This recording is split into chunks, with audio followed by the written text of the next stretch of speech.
बिस्मिल्लाहिर्रहमानिर्रहीम अस्सलाम वालेकुम। हकीकत टीवी साइंस एंड हेल्थ में खुश आमदीद। इस वक्त सबसे बड़ी खबर यह है कि प्यूटिन किम जोंग को थपकी देने नॉर्थ कोरिया पहुंच रहे हैं। नॉर्थ कोरिया जहां कोई जाता नहीं है, वहां पर प्यूटिन किम जोंग को थपकी देने पहुंच रहे हैं कि शाबाश, तूने वो काम कर दिया है कि जिससे पूरे का पूरा अमेरिका इस वक्त लरज उठा है।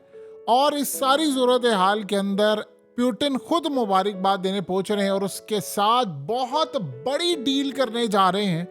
मिसाइलों की इतनी बड़ी डील करने जा रहे हैं कि वो मिसाइल नॉर्थ कोरिया से ले रहे हैं और सीधा उन्होंने नेटो के मुल्कों पर और उस पर अमेरिका समेत तमाम जगहों पर मिसाइल मार रहे हैं। क्योंकि जो कारनामा इस वक्त नॉर्थ कोरिया ने अंजाम दिया है, वाशिंगटन की चीखें निकल गई हैं। ये जरा तस्वीर देखिए। इस वक्त सबसे बड़ी डेवलपमेंट ये है कि नॉर्थ कोरिया ने न्यूक्लियर अंडर सी ड्रोन जो है उसका टेस्ट कर लिया है। यानी नॉर्थ कोरिया में इस वक्त जश्न मनाया जा रहा है कि उन्होंने एटमी मिसाइल जो कि समंदर से हिट करेगा, जाके अंडर सी हिट करेगा, उसका तजर्बा कर लिया है। और अब उन्होंने फैसला ये कर लिया, साथ उन्होंने कहा है कि हमने ये जो तजर्बा किया है वो अमेरिका को हिट करने के लिए किया है।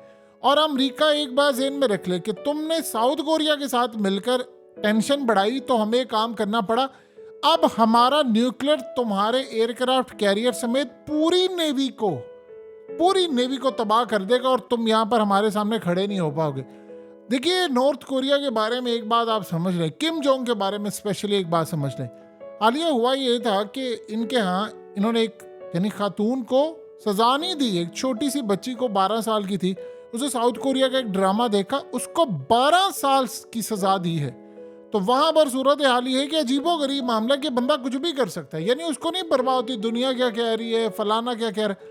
उसने, आप सोचिए, ये काम कर दिया, सजा दे दी कि हार्ड वर्क यानी लेबर काम करना है 12 साल तक। आप बताइए, छोटी सी बच्ची ने क्या किया कि साउथ कोरिया का ड्रामा देख लिया, लेकिन उन्होंने नहीं बख्शा।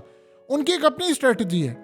ये बंदा रोता रहता है अक्सर कि हम बच्चे ज्यादा क्यों नहीं पैदा करें। लोग वहां पर बेजार होते हैं, जाहिर सी बात है। लेकिन न्यूक्लियर के मामले पर उसने कहा मैं किसी को नहीं बख्शूंगा। कहानी ये है, इस वक्त सबसे बड़ी डेवलपमेंट ये है कि इन्होंने काम ये किया कि अब हमने अमेरिका के एयरक्राफ्ट कैरियर जो तकरीबन 25 अरब डॉलर का है उसको हमने उड़ाना है। और देखिए, एयरक्राफ्ट कैरियर को पूरी तरह जो आप तबाह कर सकते हैं जहाज़ों समेत, वो सिर्फ अंडर सी जो एटमी मिसाइल है उस जैसा ही कोई मिसाइल लगेगा जाकर तो आप उसको तबाह कर सकते हैं, वरना आप उसको पार्शली तबाह कर सकते हैं, थोड़ा सा तबाह कर दिया किसी तरह भी। अब उन्होंने काम ये किया है कि इतनी बड़ी डेवलपमेंट हो गई है, अमेरिका वहाँ पर दंदनाता फिरा है कि ऑलरेडी उन्होंने ऐसे एटमी मिसाइल जो हैं हालिया उनका टेस्ट किया है कि वो सीधा वाशिंगटन जाकर गिरते हैं। और उनकी जो लोकेशन है खासतौर पर नॉर्थ कोरिया की, वो इजीली अमेरिका को कवर करती है। उसके बाद ऐसे मिसाइल, ऐसी रेंज है कि सीधा अगर वो अमेरिका पर एटमी मिसाइल मारे तो अमेरिका का कोई डिफेंस सिस्टम ऐसा नहीं जो उसको रोक सके। हालिया हमने देख ही लिया है कि यमन वाले मामले पर अमेरिका ने जो डिफेंस सिस्टम अपने लगाए हुए थे, वो तो ना उनके एयरक्राफ्ट कैरियर को तो वैसे ही भगाकर वो ले गए, और बाकी उनके जो थे वो जो उन्होंने हाल किया, जो छोटे छोटे बैलिस्टिक मिसाइल जो हैं वो नहीं अफोर्ड कर पा रहे। इवन के इसराइल के अंदर उन्होंने लगाए थे और इराक समेत हर जगह पर अमेरिका का डिफेंस सिस्टम लगा, वो फेल हो गया है।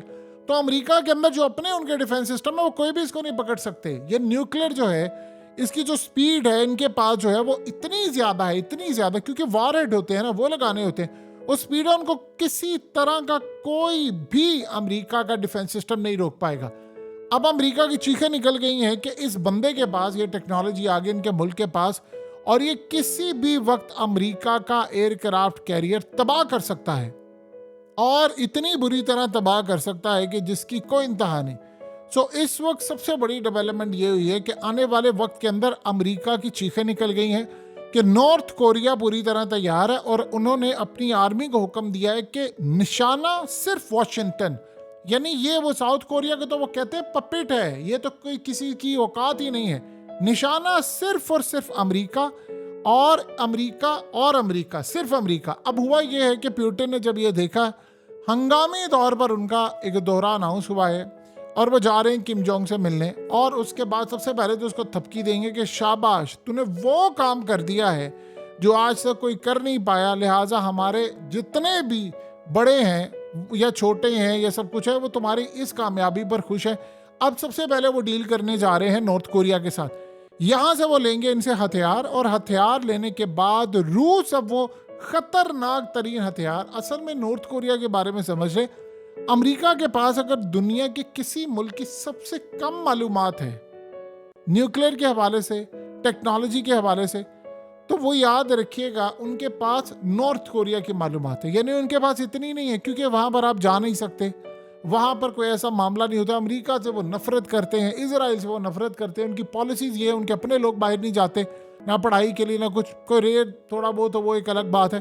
वो वहाँ पर किसी को जाने नहीं देते, वहाँ पर कल्चर को मिक्स नहीं होने देते, और बहुत सारी सूरत हाल है वहाँ पर। वहाँ के हालात जो है वो उसको मैनेज उन्होंने किया। अब हालत ये हो चुकी है कि अमेरिका को इस बात का अंदाज़ा हो गया है कि इनके पास जो टेक्नोलॉजी है वो बहुत ज़्यादा टेक्नोलॉजी है, और ऊपर से रूस ने उससे टेक्नोलॉजी ली।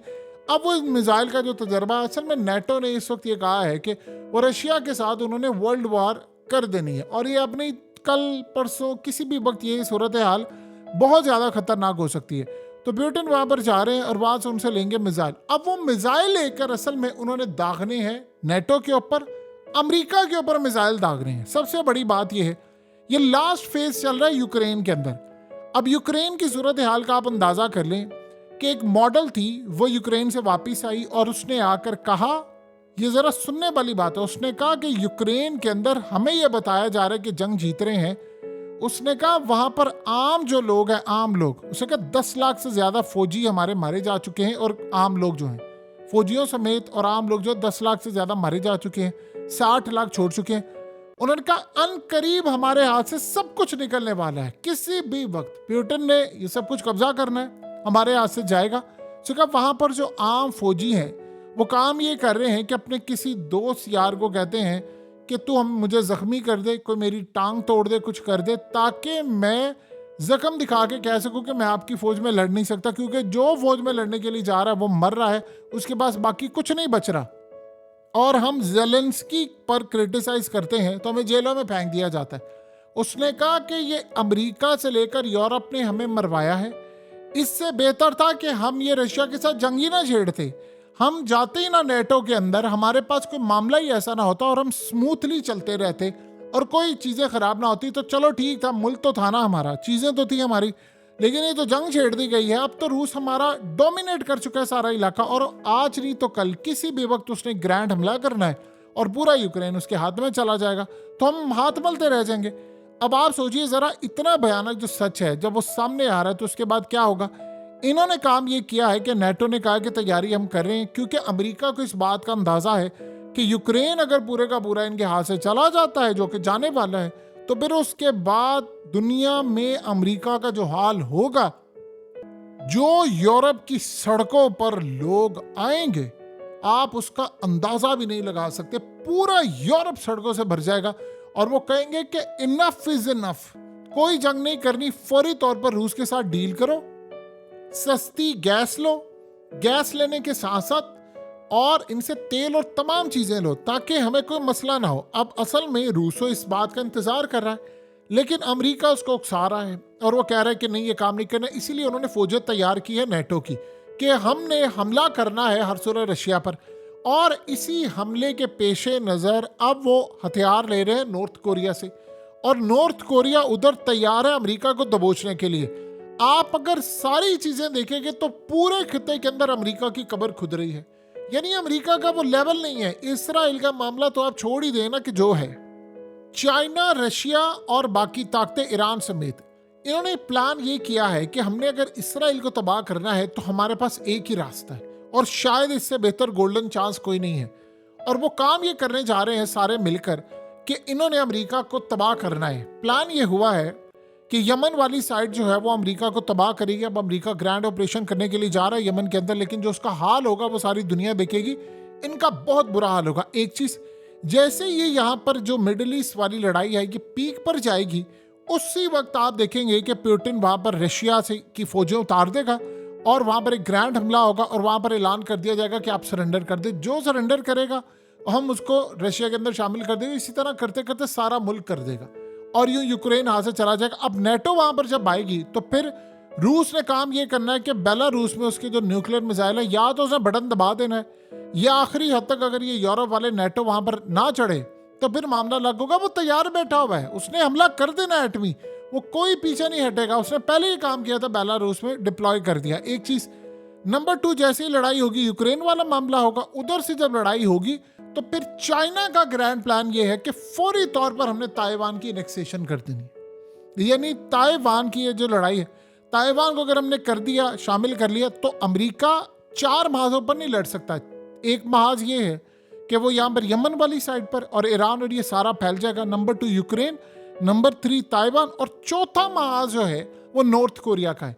अब नॉर्थ कोरिया ने जो असल में इस वक्त टारगेट किया, जिससे चाइना की भी लॉटरी निकली हुई है, ये सारे असल में एक चीज तबाह करना चाहते हैं, और वो है अमेरिका के एयरक्राफ्ट कैरियर्स।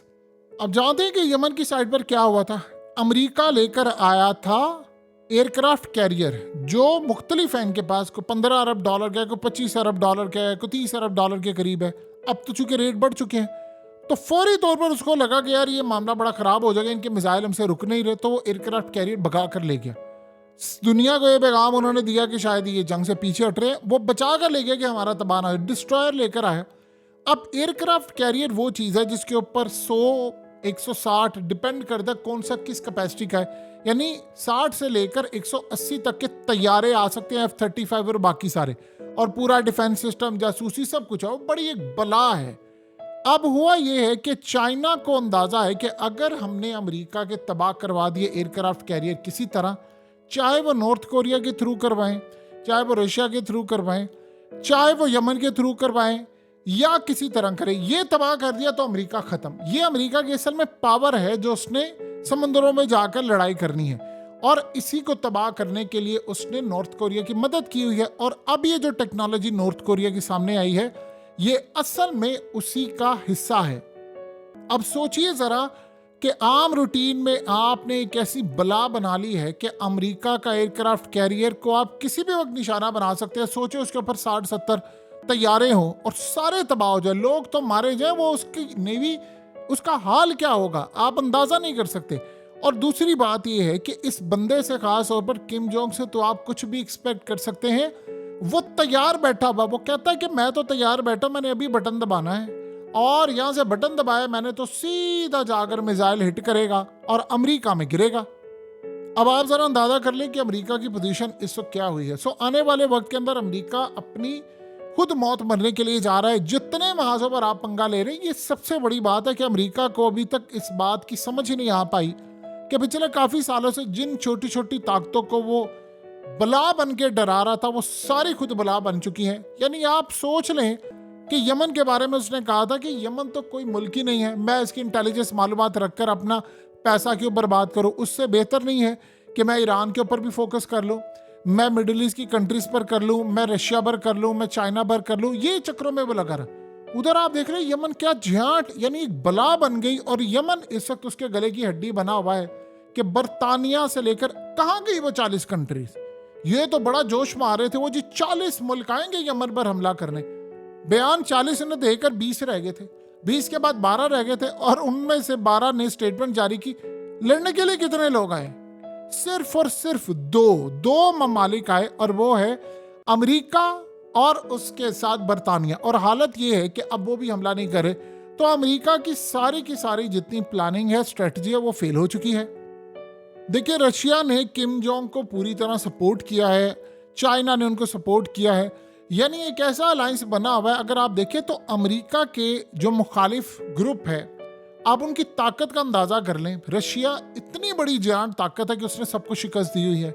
इसी तरह नॉर्थ कोरिया को आप देख लें कितनी बड़ी ताकत है, ईरान को आप देख लें कितनी बड़ी ताकत है, और उसने कितने ममालिक को मैनेज किया, जो सारे अमेरिका, इसराइल उसने गले से पकड़ा है। रह गई बात चाइना की, तो चाइना आप देख लें कितनी बड़ी ताकत है। अगर इस सारी सूरत हाल में अमेरिका के तहादी देखे तो आधे से ज्यादा तो उसका साथ छोड़कर वैसे ही चले गए, बल्कि आधे से ज्यादा। एक रह गया था मोदी सरकार, और मोदी ने अमेरिका को खुद गले से पकड़ लिया है और उसको कहा है कि भाई तुम्हारी लड़ाइयों में हमने नहीं आना। ईरान वाले मामले पर भी उसने सूरत हाल क्लियर कर ली। उसे चाइना के साथ भी अपने ताल्लुकात काफी हद तक बेहतर कर लिया अमेरिका की मर्जी के बगैर। अमेरिका ने असल में कहा कि तुम चाइना से लड़ाई करो तो मैं आऊंगा, तो उसने कहा कि तुम लड़ाई अकेले करो और हमें तुम कह रहे हो कि इस सारे मामले पर ही सारी, यानी आप खुद जाओ छोटे मुल्कों के ऊपर जाकर अकेले लड़ाई करो, फिर आपको अंदाजा होगा कि क्या लड़ाई होती है। तो आप इतने बड़े जांड के सामने हमने कह रहे हो कि लड़ाई करें। उसने कहा था अमेरिका आए मैदान के अंदर, हमारे साथ इस जंग में शामिल हो, पूरी नेटो लेकर आए, फिर हम चाइना से लड़ेंगे। उसने इनकार कर दिया और फिर उसने उसको भी कह दिया गुड बाय। हकीकत टीवी साइंस एंड हेल्थ की इस वीडियो के नीचे कमेंट ज़रूर कीजिए, अपनी राय का इजहार ज़रूर करें और इस वीडियो को हर जगह शेयर करते हुए चैनल को सब्सक्राइब ज़रूर करें।